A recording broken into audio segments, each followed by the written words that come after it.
Chores, lad. Chores? Aye, you've been neglecting your chores. I've already done my chores. It's the chores that put me to sleep. It'd be those papers that put you to sleep, not this broom. Now come on. If that be true... Listen, I was looking over my research, and honestly, I would like your opinion on it if you'd be willing.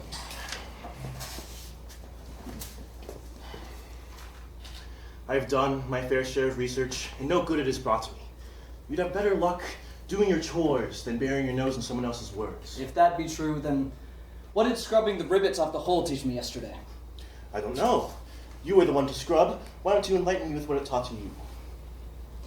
That my research is more important, and if you'd excuse me, I'd like to get back to it. I've spent years with my nose buried in words like those. I can spare you now, Arthur. They aren't going to lead you to what you are looking for. They have no clue what goes on out there. Is that true for your own? Because I've read your words, your journals, Explorer Edward Hughes' guide for the soft-bellied guppy. You had spark in your words, in your search. Did you read of its findings? There were none.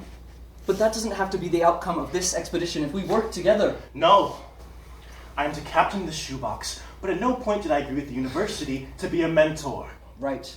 Because you're a recluse, and this is your metal fortress of solitude. If you believe the words that they say, then that is what I am. But I'm not to put any stock in them, right? What about the words of your own? What do you have to say about those? That you can still lose when nothing is found. You and I, Arthur, are the pair of shoes that have stepped into this shoebox. The only certainty we have in our leagues below. Now this shoebox is my home, and you will do your parts in return for its passage. All right. It appears we're on the same page. But understand me on this. I'm sorry you've lost your spirit for the search, but I still have mine. I will find this creature. And part of me still hopes you'll join.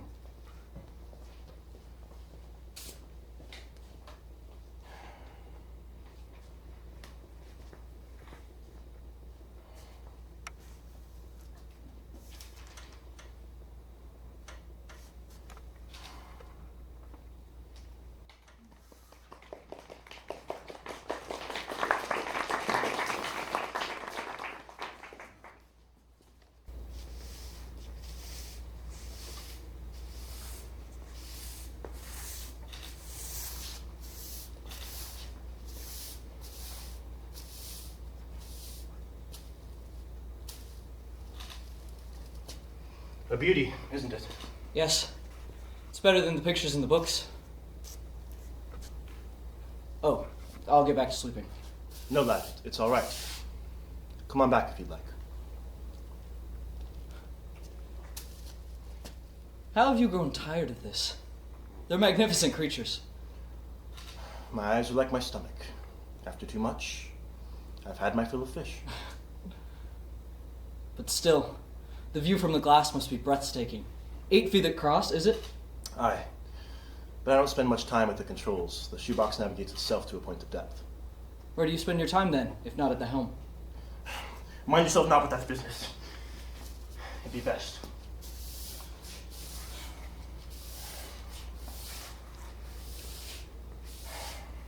Tell me, Arthur. What do you see when you look out there? What makes you want to study them in your books? Well, I have no reason to believe that this vessel could get down this far, but at the ocean floor, there lives a type of worm. Its iridescent shell would look beautiful in the light, but it lives as a 10-foot coil burrowed in the sand. It's called a bobbit. A bobbit? Yes, but this bobbit is a villain, a cowardly one at that. It travels through the sand, waiting for a school of fish, but it doesn't just attack them. No, it waits until one of them brushes against its antenna. And when one does? It snaps out of the ground and snatches the fish. Its jaw could slice it in half if it pleased. Are you into the gruesome, lad? No, not that. This worm preys on singular fish, but breamfish, simple fish, won't let that stand. Alone, they would be snatched up. But they gather together, and they swarm the worm with jets of bubbles. And... Bubbles? Yes, bubbles. They gather and mob the worm with jets of bubbles until it scurries back into the sand. And when I look out this glass, I see communities taking care of their own. I guess I just don't see that on the surface. No, lad. You don't. Finish your chores now.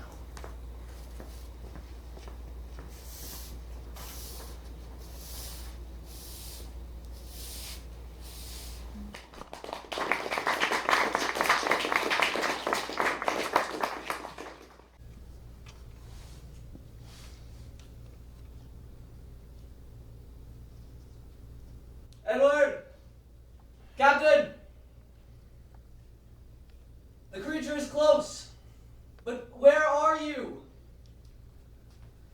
Edward! Why are you yelling? I've done the calculations. By marking our distance traveled at the pace we're going, we'll be at the creature's location by tonight. A momentous night for you it may be.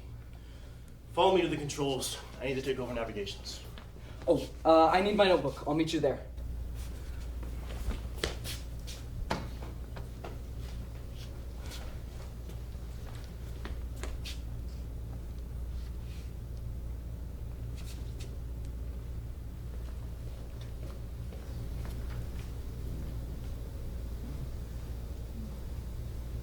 Paintings? Beautiful paintings. Is this man? Who are you, Edward?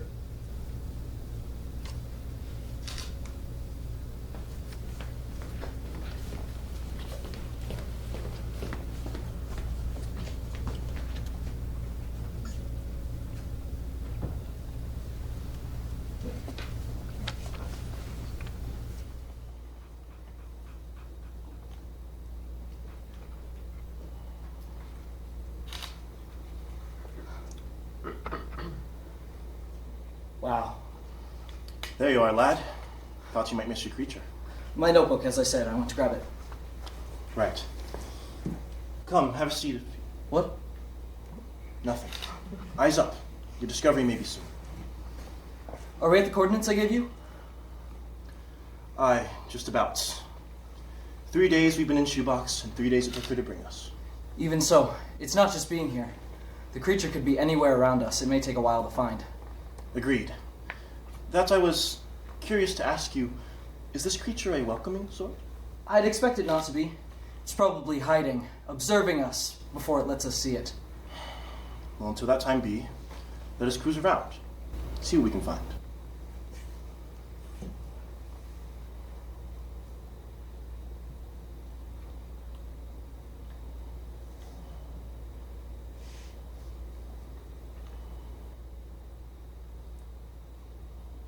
Calm now, lad.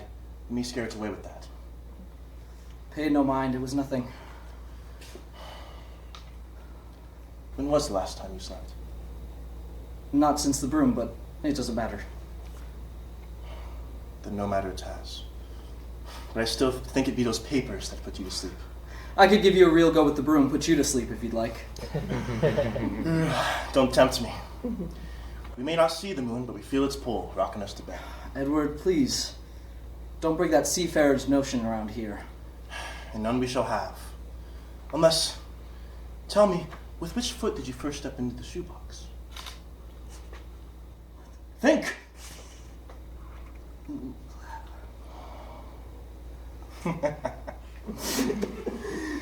Pay no mind to that either, lad. The superstition from your books is all. None here.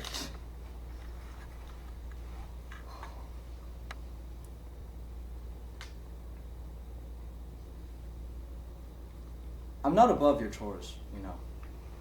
No word of it was said. The summer before university, I worked timber in the redwoods.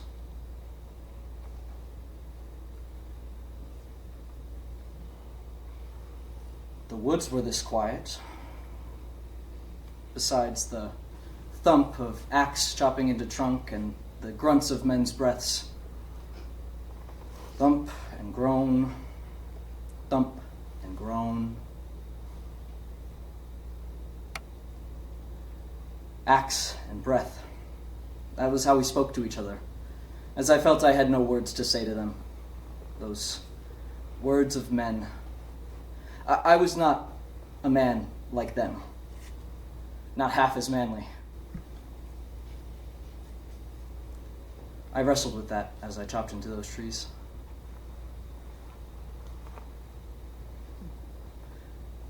That was until Clyde joined. With him, I felt at ease. I felt company. But too soon that summer ended, and I traded those trees for bricks and my axe for books. Despite what I traded, the feeling still lingers. The feeling that I left Clyde alone in those redwoods, suspended in the thump and groan. Thump and groan. Thump and groan. It's hard, being a timberman.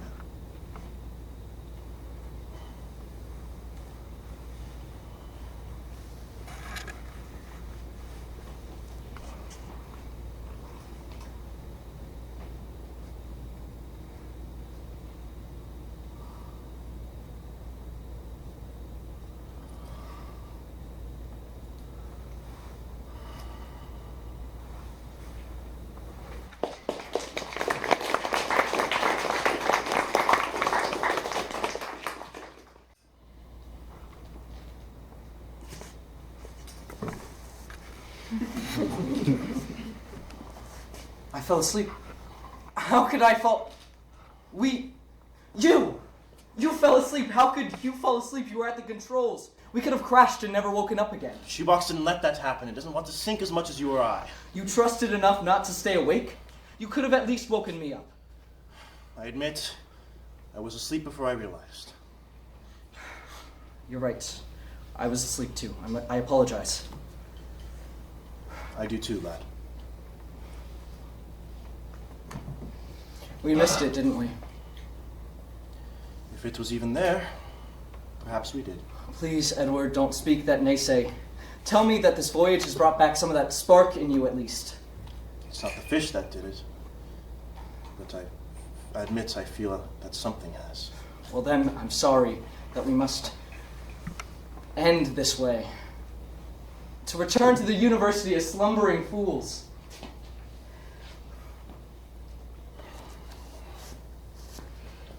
I know how it is you feel, Arthur. I felt it myself many times before. Enough times to know it's pain I don't wish on anybody else. Look, the creature may be out there, it may not, but I am not willing to leave that question unanswered. Well, we can't stay. We only have enough supplies for a return voyage. We just tell the university we got lost on the return. Got turned around in some coral. They don't know what goes on these voyages anyways. You and I, though, Arthur, are going to have to hold out. We can find this box a bit longer. I knew there was some spark in you left stir, but what do we have to do?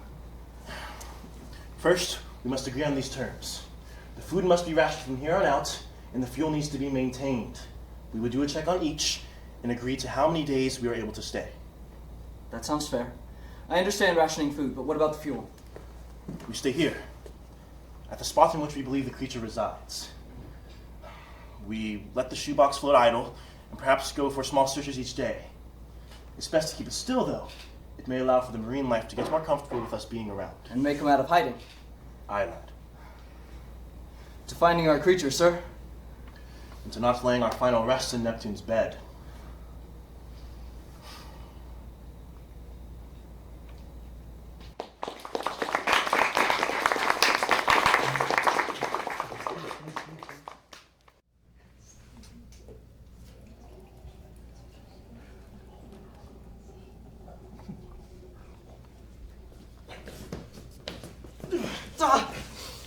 The beans be mine, boy. You've had your beans in your time, and do you good to lay off them.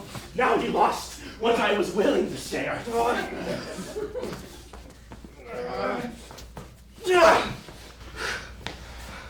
You had no such intention from the start.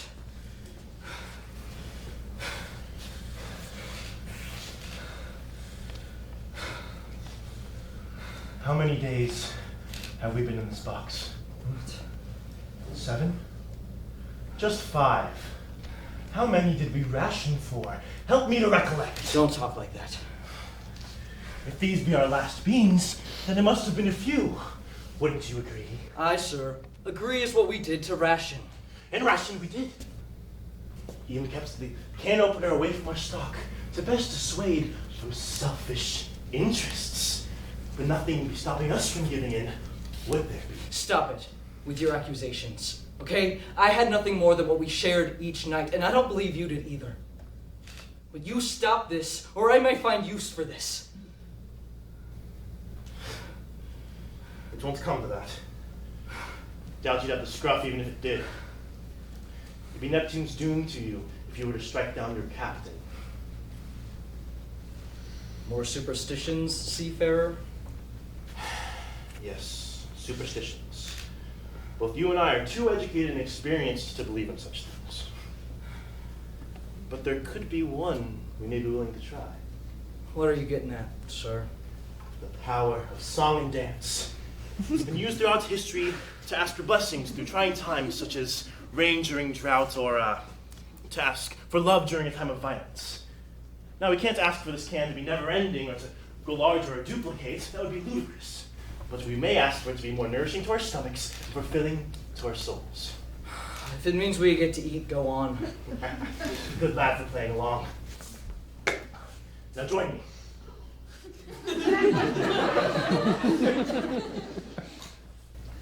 We are to dance a circle around this can and sing a song. The words don't so much matter, it's the believing that does. I'll come up with some as we go, and then you join along with me. Beans, beans, legume of dreams, fill us up beyond our means. Now join that. Beans, beans, legume of dreams, fill us up beyond our means. Beans, beans, legume of dreams, fill us up beyond our means. Beans, beans, legume of dreams, fill us up beyond our means. Can we eat the damn beans now? Not yet. I have something to find first.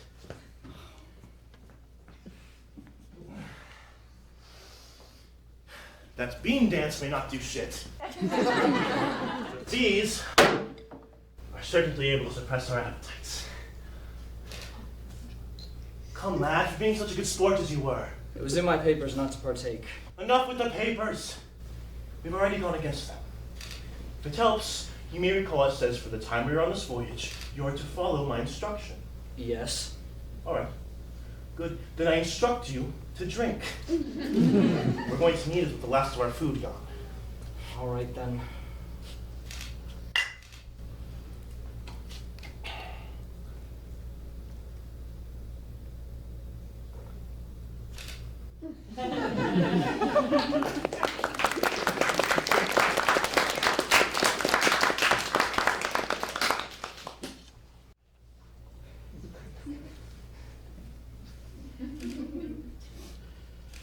On me way,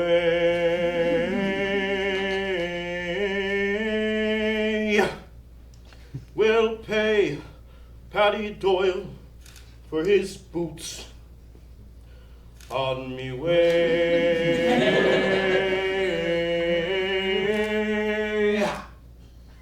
we'll all drink whiskey and gin. On me way,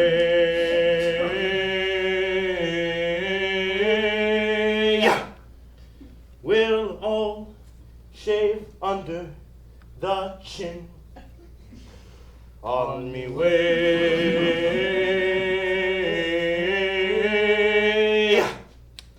we'll pay Paddy Doyle for his boots.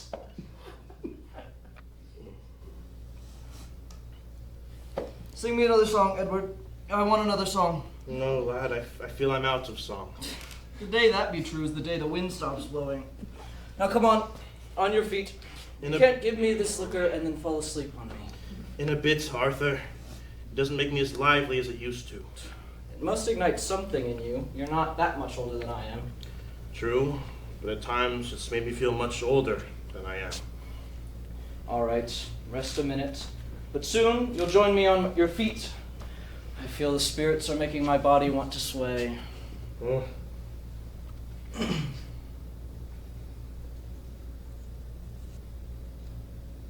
Does it help? What? The liquor, I mean. Does it help? I'm sure it must have been hard, searching for your creature and not finding it alone all these years. I wasn't alone. You weren't? You never mentioned any crew on your voyages. Who were you with? My voyages aren't much to talk about. Does it hurt?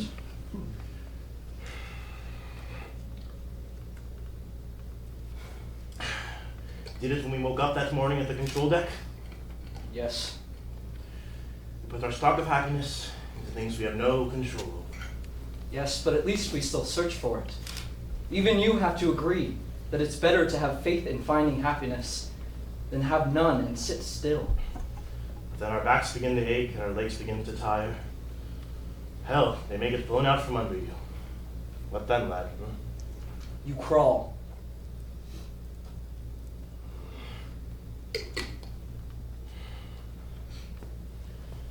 I was harsh in the way I asked before, but can you tell me, what does this creature mean to you?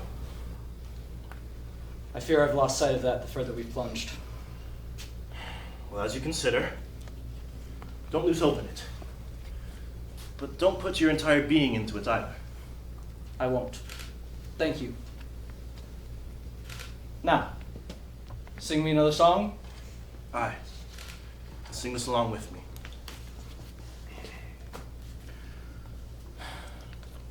We'll be all right. If the wind was in our sails, we'll be all right. If the wind was in our sails, we'll be all right. If the wind was in our sails, and we'll hang them all behind.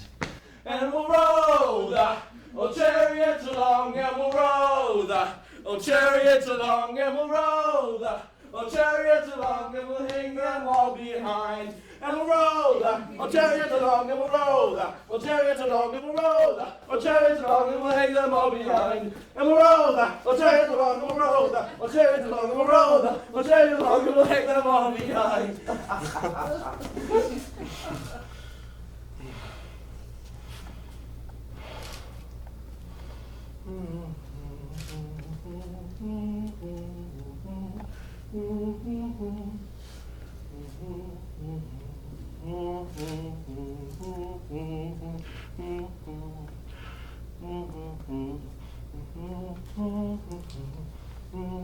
Your melody is beautiful, Edward.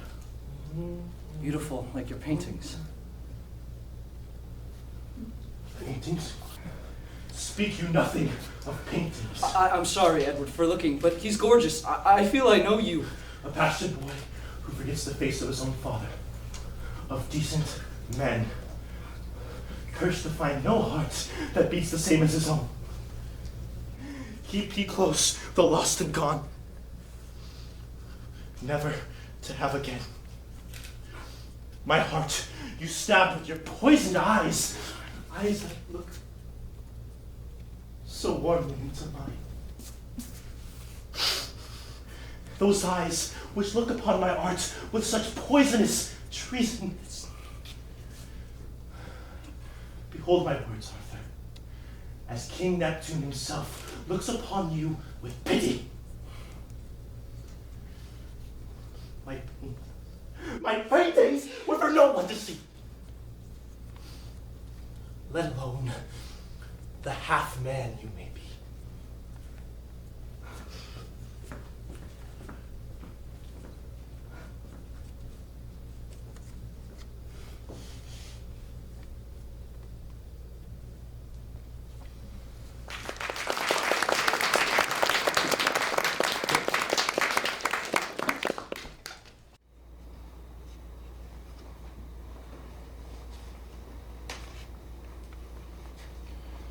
Alone, graying dog as I, finding a quiet darkness to lie, until turn it is to die. I haven't seen the sun in beyond a fortnight, or felt a breeze that not to carry salt. The warmth doesn't make it down the trench. But it did begin to if I let myself believe it. But believing is in short supply, and my pockets are empty. How many voyages has it been now that I've just closed my eyes? To seek solitude, to drown.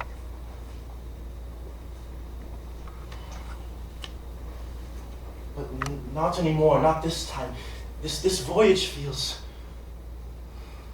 warm. I haven't felt that since you sat beside me, holding my hand as we made our plunge. We were a pair in this shoebox. But then I became a lone left shoe.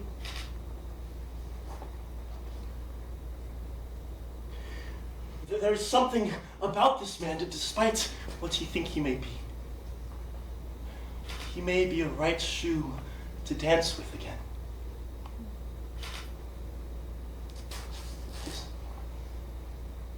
Is that all right? I feel I have something worth searching for again.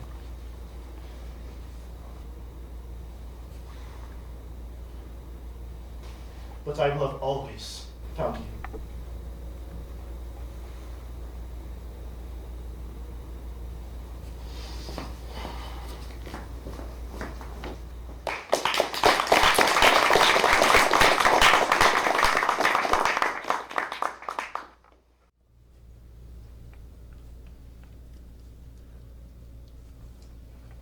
Arthur, where are you? Can we talk?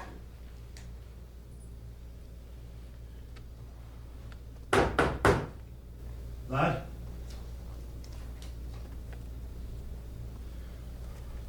I wanted to.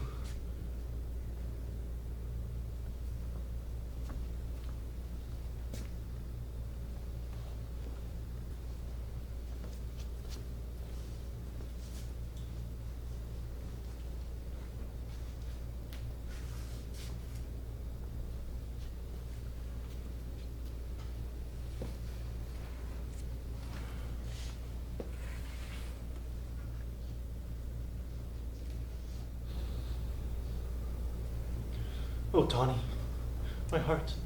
I wish not to lose this man, too.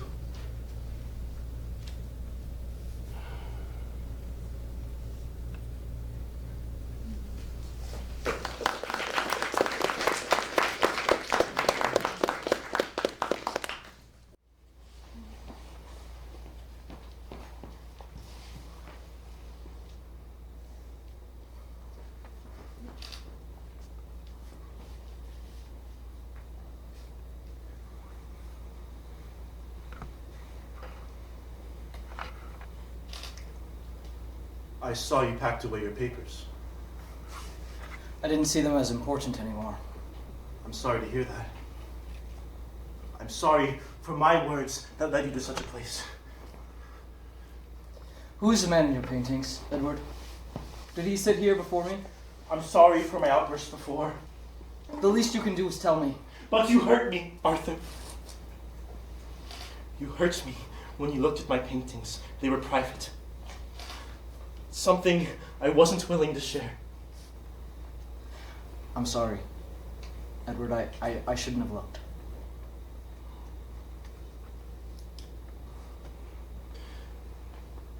You said to me while we danced that you think you know who I am. Is that true? Well,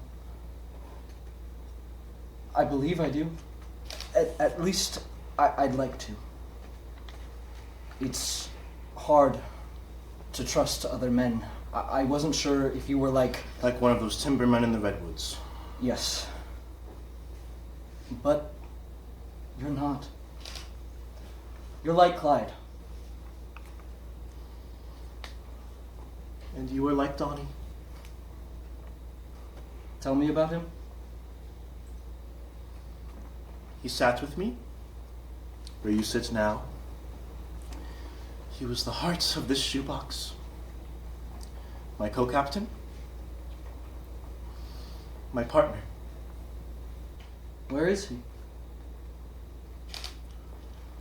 On our third day, you told me about the bobbit's worm. Do you remember? Yes, and the breamfish, but I began to resent it. Our passion project. Donnie kept a warm smile. After another failed search for the guppy, he took me to a pub. Told me I needed to get out of the shoebox. I figured we'd just go to the bar, but instead he grabbed my arm and pulled me right past it. He led me to this hatch that went underground into this place that was filled with dance. All men dancing with each other. We joined. that's beautiful, Edward. He was. Hours had passed without us knowing, but we began to feel dog-tired. We left to find a place to stay for the night. He was braver than I. He took my hand into his, and we walked, and it felt like magic.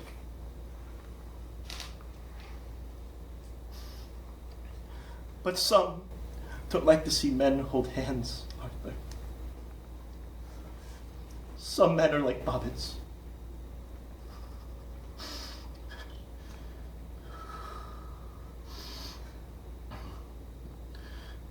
The way I see it, this world is split into 3 layers. The surface brings me harm, but it is also beautiful. But I fear the sun no longer rises up for me. I can't live amongst the stars, so I made my home in the ocean. With my memories. You painted them beautifully, Edward.